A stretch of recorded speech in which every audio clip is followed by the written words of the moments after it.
Stop what you are doing right now. Because what I am about to tell you could explain something your doctor has never connected for you.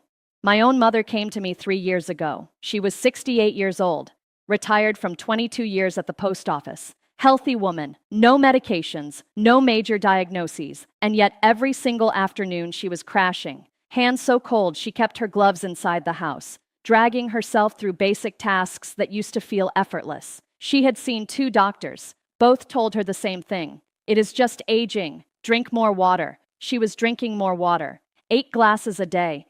She showed me the notebook where she tracked it, and here's the part that shocked even me. The water was making things worse.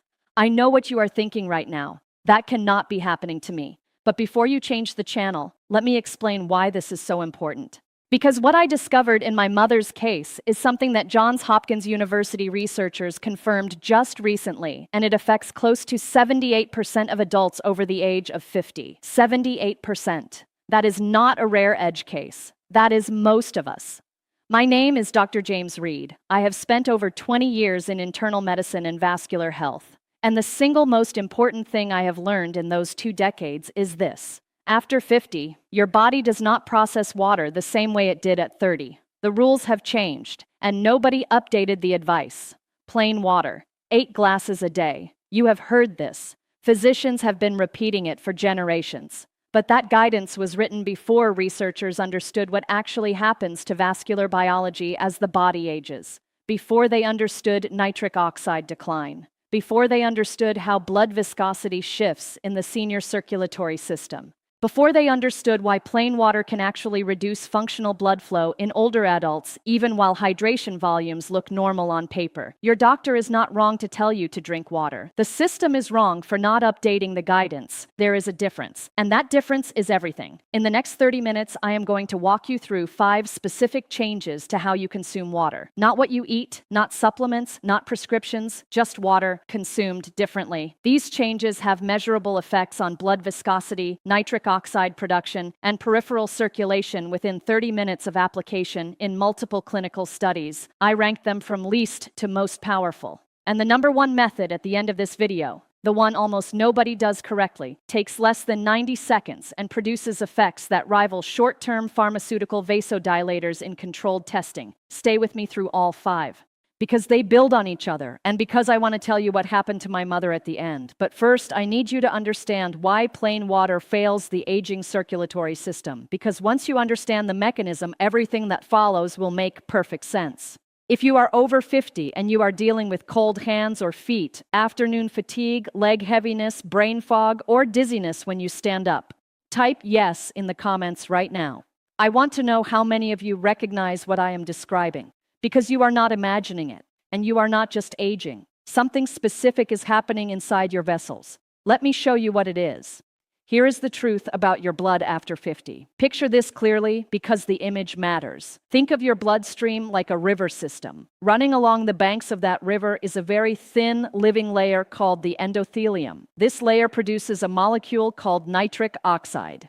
Nitric oxide is the signal that tells your blood vessels to relax and open wide. When that signal is strong, blood moves easily. Oxygen reaches your fingers, your toes, your brain. You feel warm. You feel alert. You feel like yourself. After 50, the enzyme that produces nitric oxide becomes less efficient. It is like a factory running with half its staff. Output drops. Vessels cannot dilate as readily. Blood pressure tends to rise. At the same time, your blood thickens slightly. Red blood cells lose a little of their natural flexibility. They are designed to squeeze through tiny capillaries thinner than a human hair. But when those cells stiffen even slightly, they struggle. Circulation to the extremities slows. Your hands feel cold. Your feet feel heavy. Your brain starts running on less. And then the thirst mechanism changes. The internal alarm that tells you to drink becomes quieter as you age. Many adults over 60 are in a state of mild chronic dehydration without ever feeling thirsty. So you have 3 problems happening simultaneously: nitric oxide declining, blood thickening, and dehydration arriving silently. Plain water addresses only the 3rd problem. And when you drink large amounts of plain water without the right minerals, you dilute the electrolytes that govern vascular function. You thin the blood volumetrically, but rob it of the electrical signals that tell vessels to open. This is why my mother drank 8 glasses a day day and still had cold hands and crushing fatigue. She was hydrated by volume. She was undercirculated by function. More water was diluting the very electrolytes she needed most. Now let me tell you about Sandra. Sandra is 67 years old, a retired postal worker from Virginia. She is a composite of several patients whose cases follow the same pattern, and I want you to hear her story because it tracks exactly with what you are learning right now. Sandra came to me not with dramatic symptoms, but with a slow, quiet erosion of her daily life.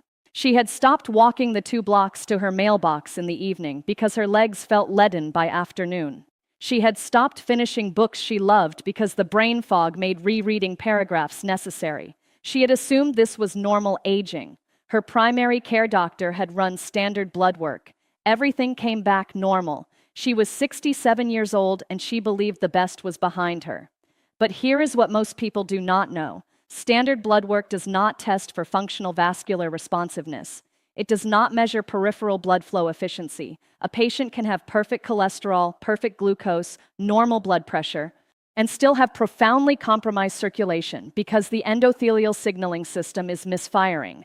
Sandra's numbers were fine. Her circulation was not. Let me come back to Sandra, because what changed for her over the following 6 weeks is the entire reason I am making this video. But right now I want to get to the 5 tricks, because this information does not change anything unless you actually use it. Before I do, if this is helping you understand your body in a new way, I want you to hit the subscribe button. Not because I am asking for your support, but because next week I am releasing a video on the single most damaging habit people over 60 do every morning before breakfast. A habit that directly attacks the endothelial layer that produces nitric oxide. You need to see that video. So subscribe now and hit the bell, and it will come straight to you. Trick number 5. Temperature-timed water consumption. This is the entry point. It costs nothing.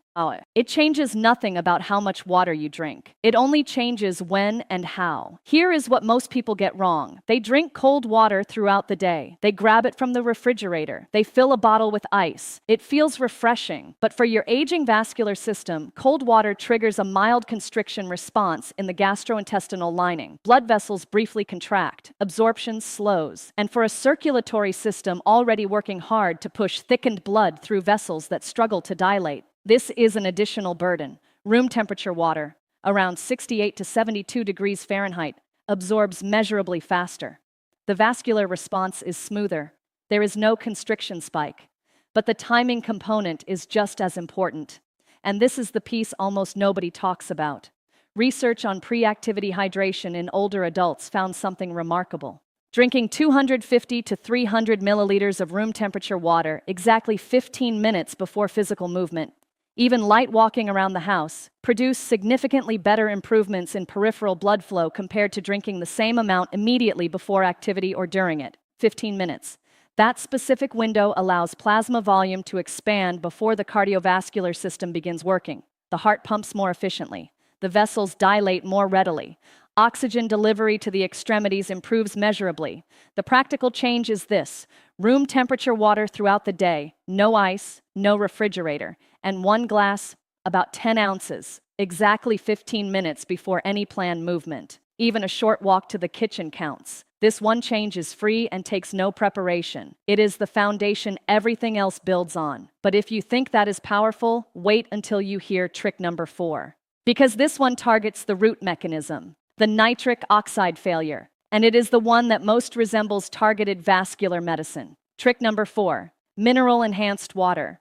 Bear with me for 60 seconds here because what comes next will change how you think about water and circulation forever. When you drink large amounts of plain water, you dilute your serum electrolytes. Specifically, you lower circulating levels of sodium, potassium, and magnesium. These are not optional extras in your bloodstream. They are the electrical signals that govern how your vascular smooth muscle works. Potassium and magnesium are direct vasodilators. They activate the same cellular pathways that pharmaceutical calcium channel blockers try to replicate through entirely artificial means. When you dilute these minerals by drinking plain water without replenishment, your vascular tone increases. Vessels stay contracted. The endothelium becomes less responsive to the signals that tell it to open up. This is the mechanism behind why some seniors feel worse after increasing their water intake. They are diluting the very minerals that govern blood vessel function.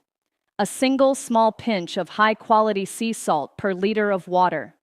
Not table salt, which is processed and stripped of trace minerals. Sea salt contains trace amounts of over 80 minerals, including potassium, magnesium, calcium, and zinc. A pinch contains roughly 40 to 60 milligrams of sodium.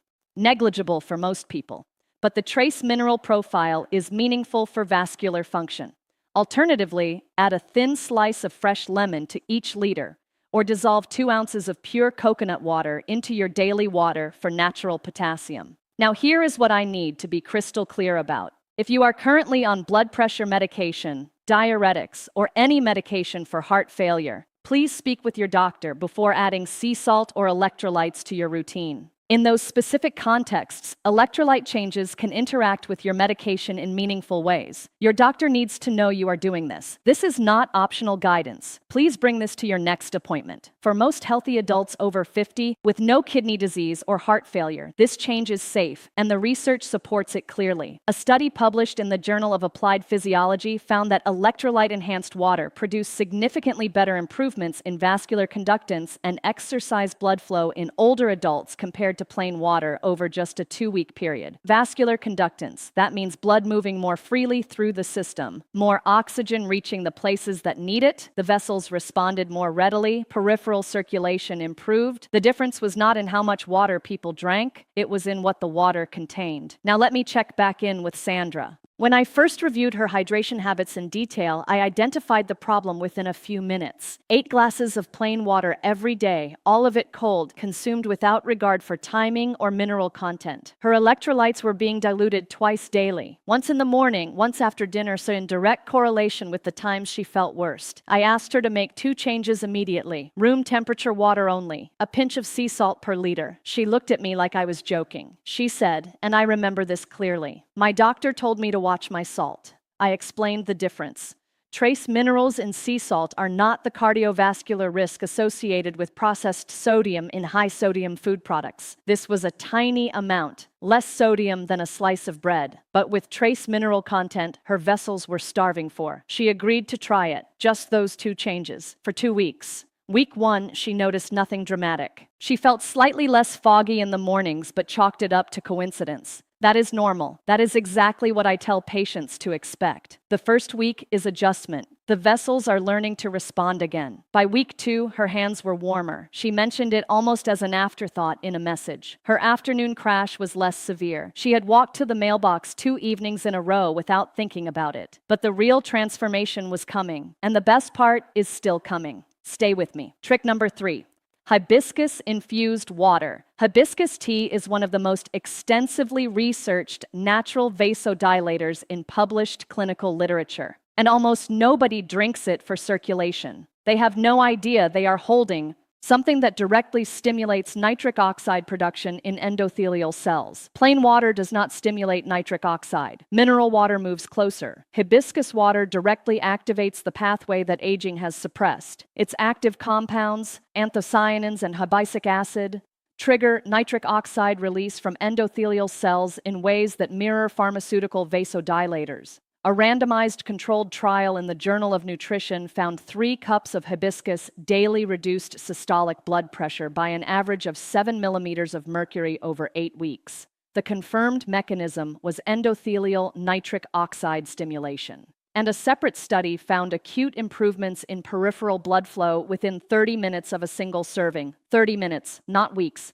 Steep 4 to 5 dried hibiscus flowers in 500 milliliters of boiling water for 10 minutes. Cool to room temperature. Add a pinch of sea salt. Drink 1 to 2 glasses daily, never iced. The deeper the crimson color, rich burgundy, not pale pink, the higher the anthocyanin content.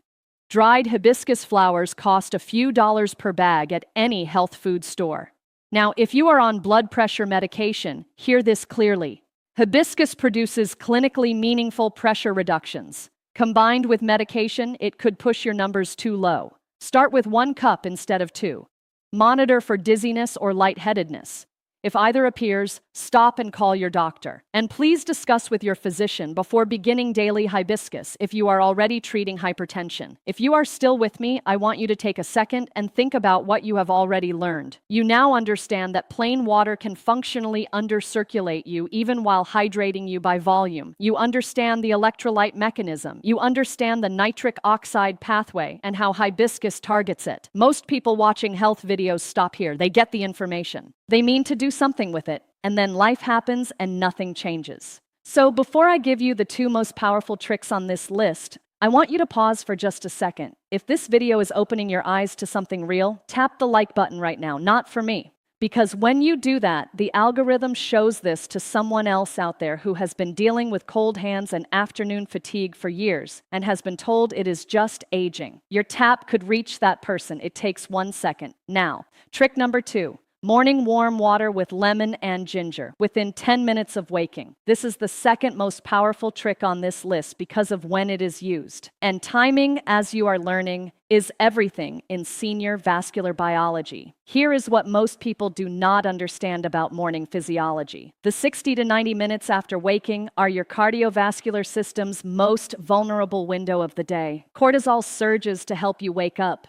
But cortisol also concentrates your blood. You have been in bed for 7 or 8 hours without fluid. Plasma volume is at its daily low, and platelet aggregability, your blood's tendency to clump, peaks in the early morning hours. This is why strokes, heart attacks, and clotting events cluster so heavily between 6 and 10 in the morning. That window is established cardiovascular physiology, not theory. And most seniors make it worse by reaching for coffee first. Coffee is a mild diuretic and vasoconstrictor, the opposite of what a depleted vascular system needs. Warm water upon waking restores plasma volume before cortisol peaks. Fresh lemon juice provides vitamin C, a direct cofactor in nitric oxide synthesis.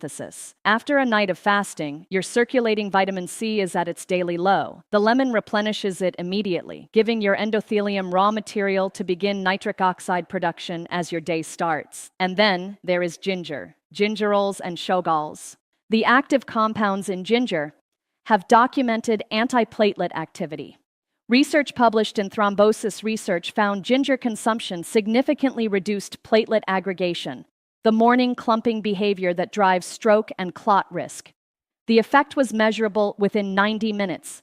This is not folk medicine. This is published biochemistry. The exact protocol. Immediately upon waking, before coffee, before food, 250 milliliters of warm water with the juice of half a fresh lemon and half a teaspoon of grated or powdered ginger. Drink it slowly over 5 minutes. Now I need to be crystal clear about this one as well. If you are taking warfarin, aspirin, or any prescribed blood thinner, ginger has additive antiplatelet effects. This combination could increase your bleeding risk. Please discuss with your doctor before beginning the morning ginger protocol if you are on anticoagulant therapy. This is a serious interaction, not optional guidance. If you are not on blood thinners and you have no history of ulcers or significant acid reflux, the morning lemon and ginger protocol is well tolerated by the majority of adults over 50, and the research supporting its vascular benefits is strong. Week 1, many people notice nothing dramatic. Some feel slightly more alert in the mornings. That is the plasma volume benefit showing up early. Week 2 is where most people begin to notice a genuine difference. The morning fog lifts faster. Hands feel warmer earlier in the day. Energy levels feel more consistent rather than starting high and crashing by afternoon. Week 3. This is the week patients call me, not because something dramatic happened, because they realized they had not thought about their hands being cold in several days, because they walked somewhere and did not feel it in their legs afterward, because someone at the grocery store asked them if they had started doing something different because they looked better. This is earned progress, not a pill, not a procedure, a glass of warm water with lemon and ginger every morning for 3 weeks. Now there is one more thing I need to share before I get to trick number 1, and it connects back to Sandra, because by week 4 of Sandra's protocol, she had added the morning lemon and ginger preparation on top of the room temperature mineral water she had already been doing, and something shifted that she described in a message to me that I still think about. She said, and I am paraphrasing because I want to be accurate, I started my walk this morning and I went past the mailbox, past the corner, past the park. I did not stop until I wanted to stop, not because my legs made me. She had not walked that far in 2 years. Sandra's numbers had not changed dramatically. Her blood work would have looked nearly identical to before. What changed was functional circulation. The vascular environment she was rebuilding every day through small targeted changes that cost almost nothing. Your doctor cannot see that in a 7-minute appointment. The system does not have a billing code for optimized senior hydration. That is not your doctor's fault. It is the system's limitation, and it is why this matters. Now, trick number 1. Nitrate-rich water paired with nasal breathing. This is the most powerful trick on this list, the least known, and the one that most directly targets the nitric oxide deficiency driving poor senior circulation. I saved it for last because you needed everything you just learned to fully appreciate what I am about to explain. Here is what most people do not know. Inside your sinus cavities, the hollow spaces around your nose and forehead, specialized cells are constantly producing nitric oxide, not small amounts, significant amounts. Research has documented that slow nasal breathing increases local sinus nitric oxide output by up to 15 times compared to mouth breathing. 15 times. Let that number settle. Most adults breathe primarily through their mouths, especially older adults, especially during sedentary activity, which means most seniors are bypassing one of the body's primary nitric oxide production sites for the majority of their waking hours. Now pair this with something else. Dietary nitrates found in specific foods are converted by the body into nitric oxide through a 2-step biological pathway involving oral bacteria and stomach acid. Beetroot is the most extensively studied source in clinical literature. A meta-analysis published in Hypertension following over 4,000 participants found that dietary nitrate supplementation via beetroot reduced systolic blood pressure and improved peripheral blood flow in older adults within 2.5 hours. 2.5 hours after a single dose. But here's the piece of research that changed how I think about this entirely. When dietary nitrate consumption is combined with slow nasal breathing, the nasal sinus pathway and the dietary nitrate pathway activate simultaneously. The combined vascular effect is substantially greater than either intervention alone. 2 separate biological routes to nitric oxide production, firing at the same time. This is not theoretical. This is documented synergistic physiology. The protocol is specific. Dissolve 1 teaspoon of beetroot powder into a glass of room temperature water with a small pinch of sea salt. Drink it slowly over 5 minutes. Immediately after finishing, perform 5 cycles of slow nasal breathing. Inhale through the nose for 4 counts. Hold for 2 counts. Exhale through the nose for 6 counts. That is it. 90 seconds of breathing after drinking. The timing for maximum effect is 30 minutes before physical activity, or mid-afternoon around 2 to 3 o'clock when peripheral circulation typically dips to its daily low. This is the window when the combined nitrate breathing protocol produces its peak vasodilatory effect. Beetroot powder costs a few dollars per bag. A bag lasts weeks. You do not need expensive juice products. The powder form standardizes your nitrate dose better anyway.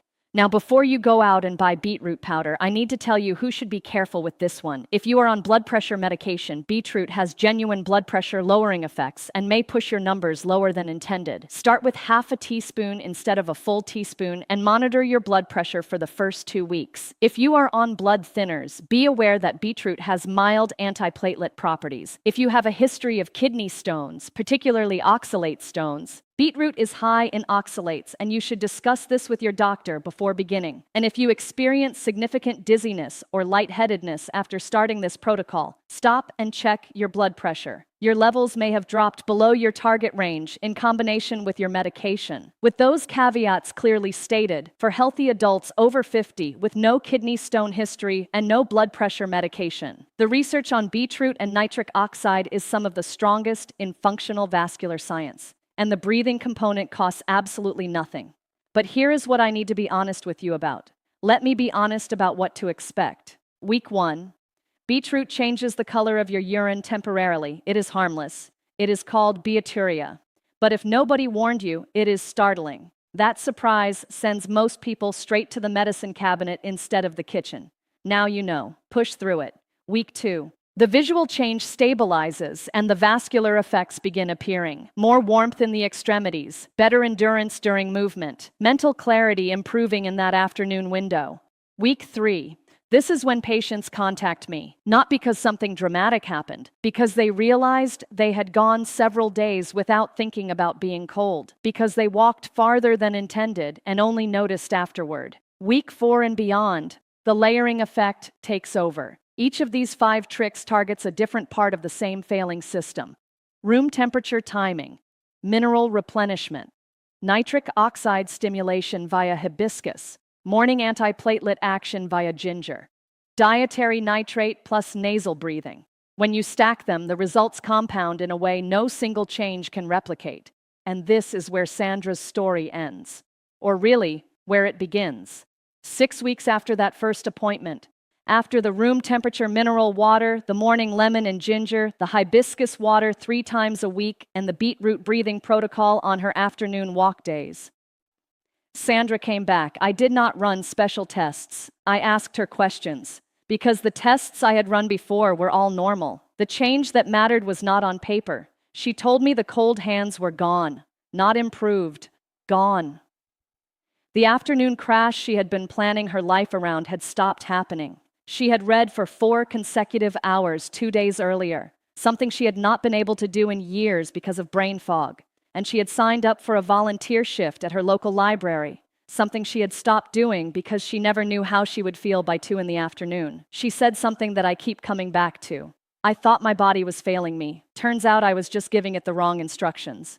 She was right. Your body is not failing you. Not if you give it what it actually needs at this stage of life. Now let me bring all 5 together clearly before closing. Trick number 5, room temperature water. No ice, no cold. Drink 1 glass 15 minutes before any planned movement. Trick number 4, add a small pinch of sea salt to each liter of water you drink, or a slice of lemon, or 2 ounces of coconut water. Mineral enhanced hydration, not plain diluting water. Trick number 3, 1 to 2 glasses of room temperature hibiscus infused water daily. 4 to 5 dried flowers steeped for 10 minutes, cooled to room temperature. The deeper the red, the better. Trick number 2, first thing in the morning, before coffee, before food. 250 milliliters of warm water with the juice of half a lemon and half a teaspoon of ginger.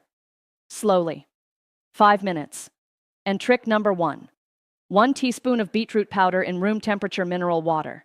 Drink slowly. Follow with 5 cycles of 4-count nasal inhale, 2-count hold, 6-count nasal exhale. 30 minutes before activity or at 2 in the afternoon. Do not try to do all 5 tomorrow morning. Start with 1, whichever one feels most manageable. Do that one consistently for a week before adding another. Consistency is everything. 1 change done every day outperforms 5 changes done once and abandoned. Which one are you going to start with? Tell me in the comments right now. I read every single one. And if you know someone who drinks water faithfully every day and still suffers from cold hands, heavy legs, afternoon fog, or fatigue, share this video with them today, not tomorrow. Today. There is a good chance they have been told this is just aging. They deserve to hear that it is not. Do not let anyone tell you it is too late, because it is not. References for the studies mentioned in this video are listed in the description below. As always, everything I share is for educational purposes only. If you have hypertension, kidney disease, heart failure, or conditions requiring fluid restriction or electrolyte management, please speak with your physician before making changes. This information is the starting point for that conversation. And next week, I am releasing something that is going to change how you think about your morning routine entirely. There is one very common habit, something most of you do within the first 15 minutes of waking, that actively suppresses nitric oxide production for the next 3 hours. Most seniors do it without knowing. I will show you exactly what it is and what to do instead. Subscribe and hit the bell so you do not miss it. Take care of the circulation that carries life to every cell in your body. Give it the right signals, and it will respond.